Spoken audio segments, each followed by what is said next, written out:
nasusunog. Hindi bababa sa 20 bahay ang nasunog sa Binyan City, Laguna. 21 pamilya ang apektado. Naapula ang sunog matapos ang 1.5 oras. Problema sa kuryente ang isa sa tinitingnang sanhi ng sunog.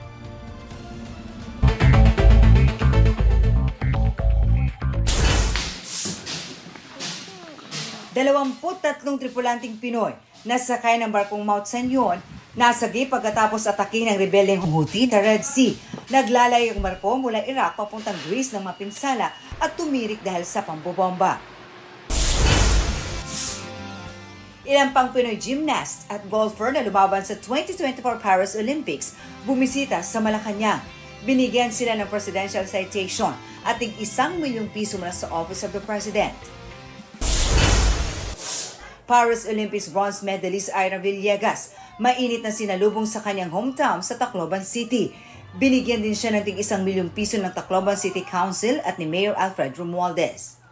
Marisol Abduraman, nagbabalita para sa GMA Integrated News. Huwag magpahuli sa mga balitang dapat ninyong malaman. Mag-subscribe sa GMA Integrated News sa YouTube.